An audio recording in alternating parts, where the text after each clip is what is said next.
আদিবাসী সুৰক্ষা সমিতি, তিনিচুকীয়া জিলা সমিতি আৰু অৰুণাচল প্ৰদেশ ৰাজ্যিক সমিতিৰ উদ্যোগত তথা স্থানীয় ৰাইজৰ সহযোগত ১বিংশতিতম প্ৰতিষ্ঠা দিৱস ২০২১ বৰ্ষ।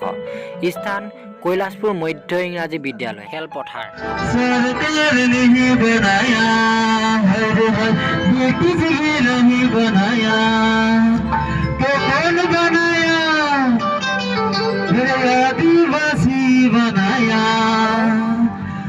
आदिवासी बनाया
गगन से गगन मिलाई के हाथों से हाथ मिलाई के चला हिस्ट्री मांगा इस दरिया हमको कौन बनाया कौन बनाया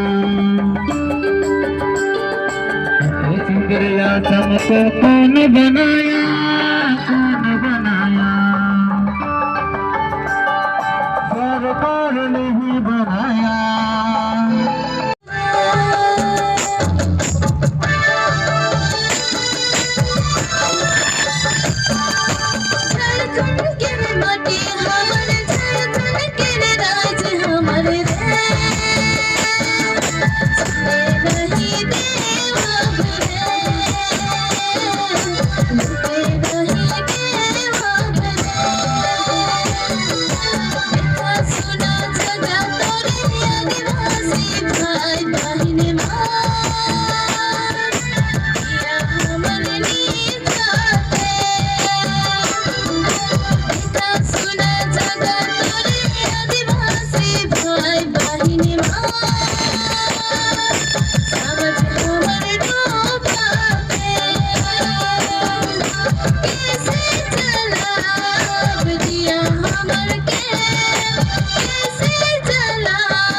আদিবাসী সুৰক্ষা সমিতি অসম কেন্দ্ৰীয় সমিতিৰ তৰফৰ পৰা আজি ১বিংশতম প্ৰতিষ্ঠা দিৱসত সকলোকে প্ৰথমে মই আন্তৰিক অভিনন্দন জ্ঞাপন কৰিছোঁ।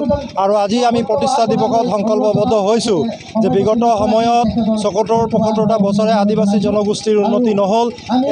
এই জনগোষ্ঠীৰ সমস্যাবিলাক সমাধান কৰিবৰ কাৰণে বিভিন্ন সময়ত চৰকাৰ গঠন হ'ল, কিন্তু আমাৰ চৰকাৰে যি ধৰণে আমাৰ সমস্যাসমূহৰ পৰা আঁতৰাই ৰাখি প্ৰলোভন আমাক এক সমস্যাত জৰ্জৰিত পৰিৱেশত ঠেলি দিব বিচাৰে, তাৰ আমি ধিক্কাৰ দিছোঁ প্ৰথমেই।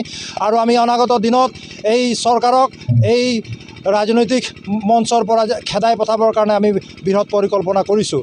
আদিবাসী জনগোষ্ঠীটোক সুস্থ সবল আৰু শোষণমুক্ত কৰিবৰ কাৰণে ল'বলগীয়া পদক্ষেপসমূহ অনাগত দিনত আমি ল'ম। আদিবাসী সুৰক্ষা সমিতিয়ে গণতান্ত্ৰিক আন্দোলনৰ জৰিয়তে এই জনগোষ্ঠীৰ সমস্যাসমূহ সমাধান কৰাৰ সঠিক পথ নিৰূপণ কৰিব।